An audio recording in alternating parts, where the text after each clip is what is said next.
and they still believe that that is so. And so with great pleasure, our keynote speaker is a man who believes in service and leads this nation. This very nation that we're proud to serve. I think it's also interesting to add to a little footnote here and point that he celebrated a birthday yesterday. What do you want like you never celebrated? Happy birthday, happy birthday, happy birthday to you dear PM. Happy birthday, everyone wanna sing? Happy birthday, happy birthday, happy birthday to you dear PM. Happy birthday. So when you sing the Jamaican version, don't say happy birthday, it don't work. It's Jamaica, so it's birthday, all right? And the age not on it. Hope you had a good day, sir. Hope you had a good, wonderful one. So that was on the eve of these anniversary celebrations for the 200th anniversary. Ladies and gentlemen, please. Now, I did have some concerns when I saw you sprinkling the libations around the hall, especially when you went over to Tony, because I know that even a whiff would cause him to become delusional.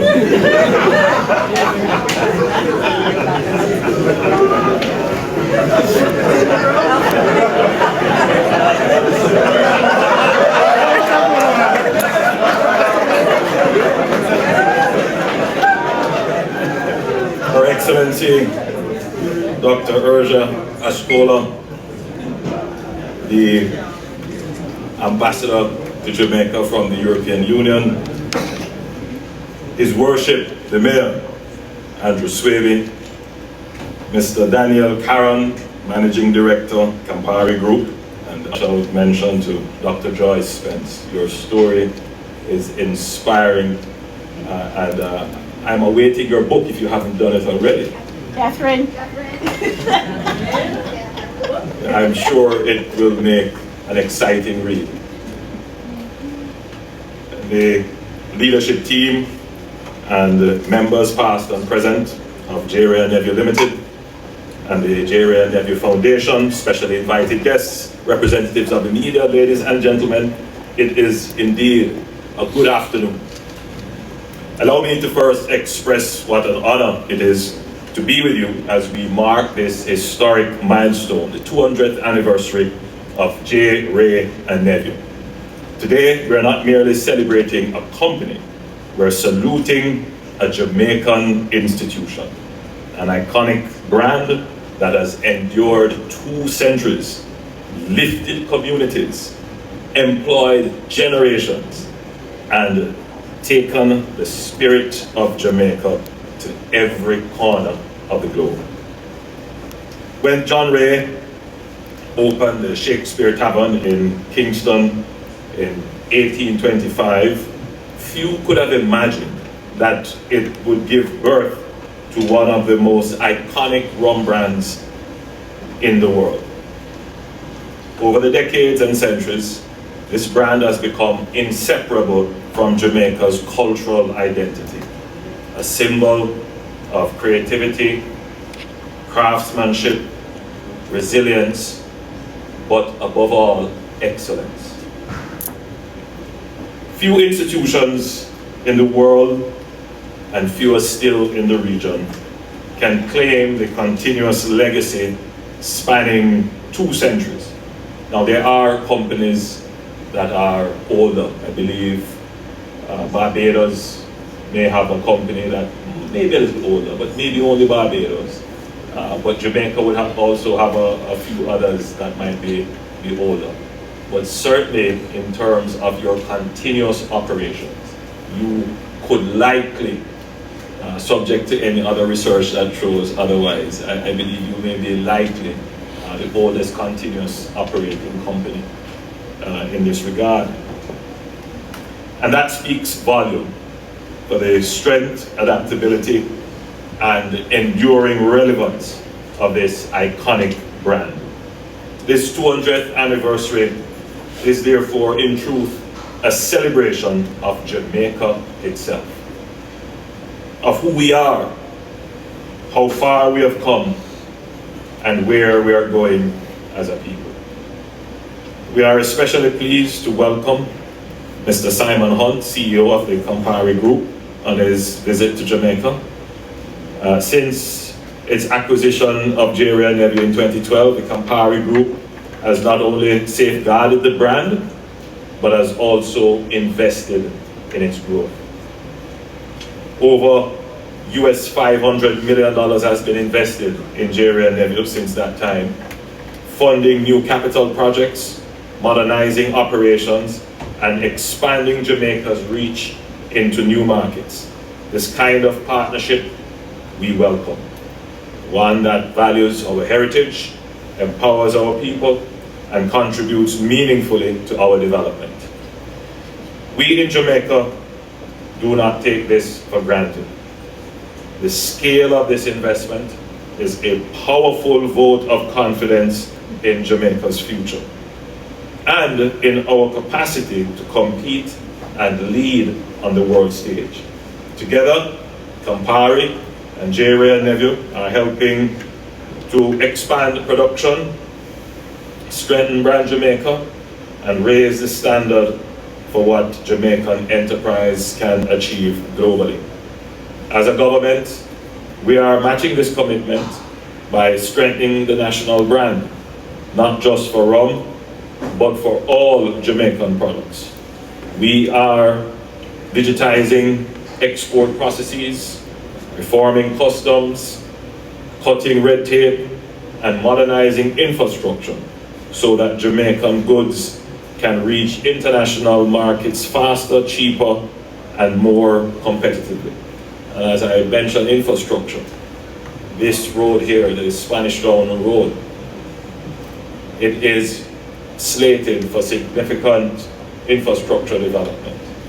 So you would need to get in touch with the NWA very quickly to ensure that that pipeline that you have there is not disrupted when we begin work on that corridor. This celebration comes at a pivotal moment in Jamaica's national journey. As a government, we are focused relentlessly on building strong, stable, and globally competitive economy. And today, we can say without question that Jamaica has the best macroeconomic fundamentals that we have ever had, even in 200 years. We have reduced our debt to GDP ratio from over 140% in 2013. Today we're at 68.7%, and we are heading rapidly to 60% by 2027.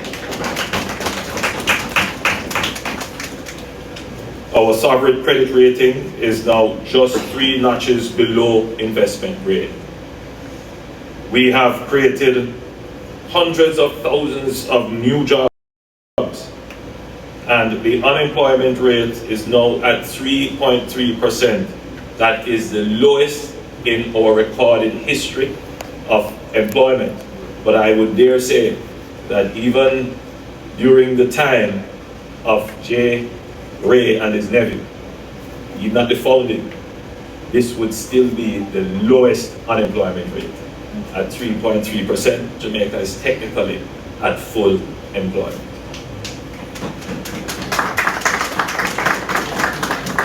We have gone 9 consecutive years without imposing any new taxes. And I'm saying this because, you know, new taxes are good for everyone. But I know that the rum industry is particularly pleased. I'm not going to go any further there, but you know, when industries can have confidence that the fiscal policy is certain, it gives them, you know, a greater willingness to invest, to put more money into the business. And so I'm saying this for the hearing of the Campari Group. Put more money into the business because your money is safe in the Jamaican economy.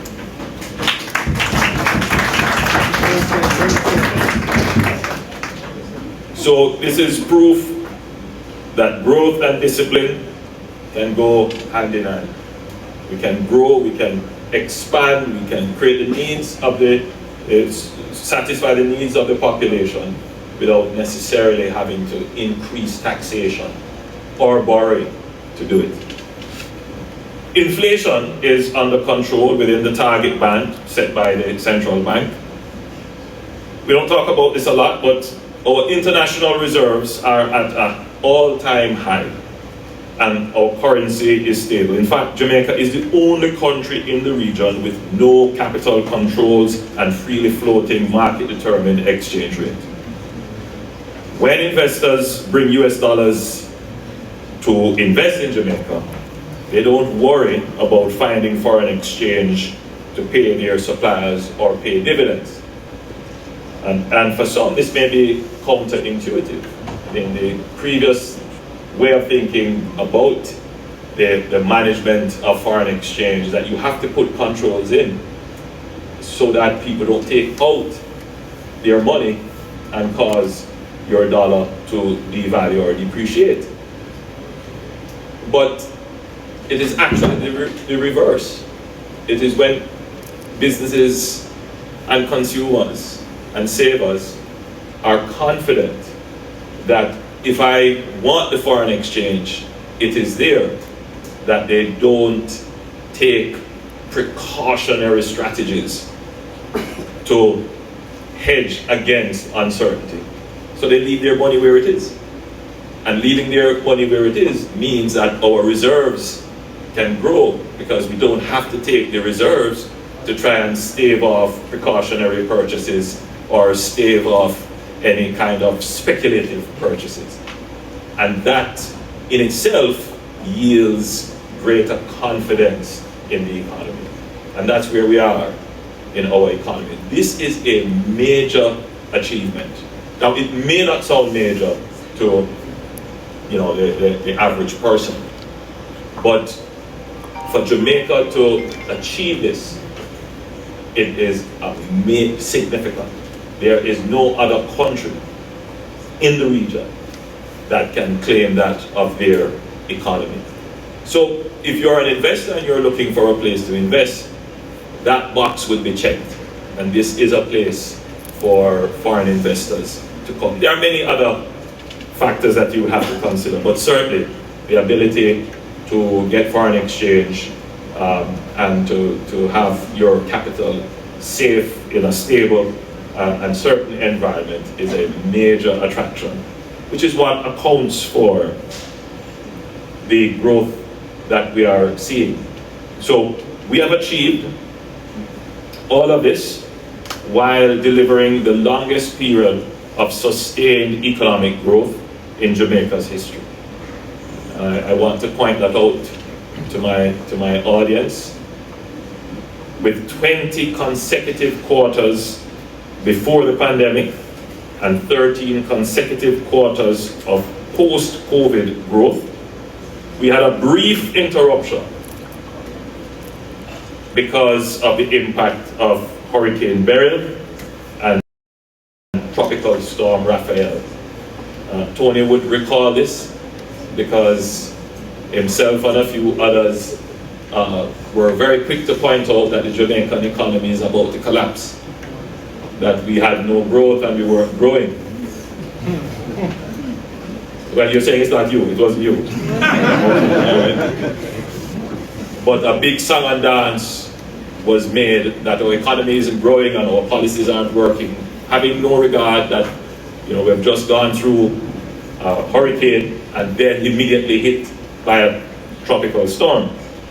But already in 2025, we're back on a path of growth. You would have just heard Statin's outturn, that our economy has returned to the growth path. So the importance of all of what I have said here, and I'm now speaking to, yes, the Jamaican population, but I'm also speaking using this platform of a 200-year-old company that has grown its brand, but more than that is now ISO 9000, so it's management certified. The management of the company, the quality of the company is certified. This is a company that is an asset to be held by a global conglomerate. But there is another important thing which we have achieved as a country and as an economy, which every Jamaican should be proud of now. And that is our economy has attained a level of resilience. Jamaica could never claim resilience as a part of its economic profile before the last 5 years. And you can see this resilience being displayed in our ability to recover from shocks. And so if you consider it, in 2008, 2009, we had a global recession that knocked off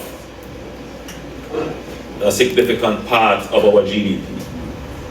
It took us 10 years to return to the level of 2008 GDP. We had a debt crisis sparked by FinSac. It has taken us 30 years to reach the pre-FinSac level of debt. In other words, our debt to GDP ratio today of 68.7%, that is where we were 30 years ago. It took us 30 years to get back to that point. But consider, we have been hit by COVID. COVID wiped off 10% off the top of our GDP. And we recovered that in 2 years. It knocked off 150,000 jobs. We recovered that in 2 years, and better than that, we are now at our lowest level of unemployment. That is the ultimate sign of a resilient economy. Post-COVID, our debt increased, it was going down, it increased to just above 100%. And now we have brought it back down even further. So resilience is something that our investors looking on internationally should be quite comforted to know that if you invest in Jamaica and there is a global shock, the economy is resilient, strong, robust, that it will recover and recover even stronger. That is a major achievement for Jamaica. So today, we celebrate your 200 years, Wray and Nephew, but that 200 years is going to be a platform for the broader Jamaican economy to celebrate, because as a global company, I am expecting that there will be even more investment in Jamaica that will see the company grow even more. Now, we're also transforming the business environment, cutting red tape, streamlining approvals, reducing corporate income tax for manufacturers, and creating a more predictable and competitive investment climate. Step by step, we are focused on removing all the obstacles to growth and to making Jamaica the most business and investor-friendly country in the region. And we're not stopping there. One of the most urgent priorities ahead is reducing energy costs. The current electricity license, which my administration inherited, expires in July 2027. We are using this opportunity to implement bold reform and negotiate a new fit-for-purpose framework and license that delivers lower electricity costs, greater energy security through accelerated adoption of renewables, and improved customer service and stronger accountability. In short, we are building a more resilient, more inclusive, and more prosperous Jamaica. And we are inviting the private sector, both local and international, to be partners in this national transformation. And here I'll just say a little bit about energy, because I know that companies like Ray Nephew, a part of your greatest consideration in terms of your operating cost is the cost of energy. Likewise, for consumers and households, the cost of energy is significant. So for us, in putting together the equation of growth, if we can keep taxes stable, stable economy, exchange rate, stable interest rate, stable inflation, reduce crime, peaceful country, make the economy in terms of its public bureaucracy more efficient so you can do business easier. And then if we solve this really difficult one, which for the last 40 years has been intractable, the cost of energy, then, you know, as the song said, oh, I know who to stop with. That is the reality. So we have taken some bold steps.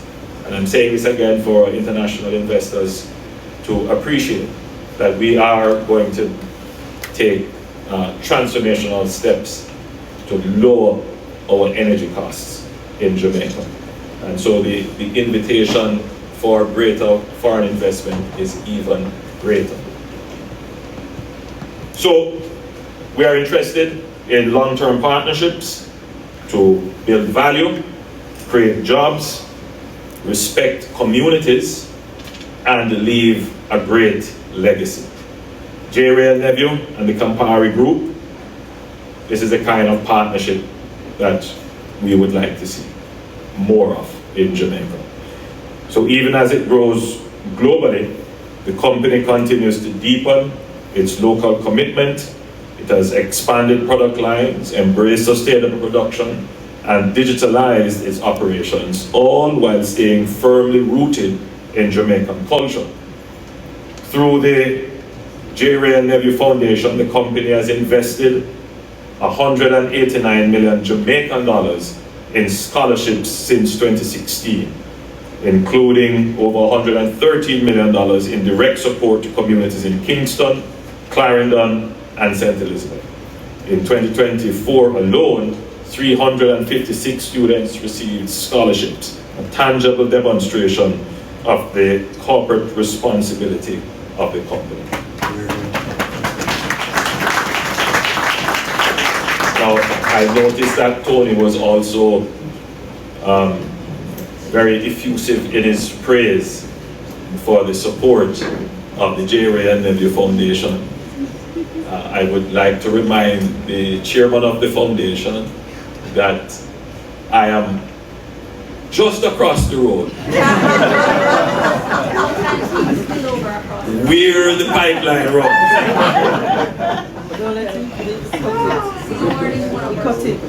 Cut it. So, you know, I would like to just remind you. C1 is a beneficiary. I have about 3 other schools. So I'd like to remind you. St. Patrick's. Well, St. Patrick's is Tony's. But I have about 3 other schools. And I'm sure, having said this here, I will see a little bit more. Not only the spirits flowing through the pipeline, but some other things will flow as well.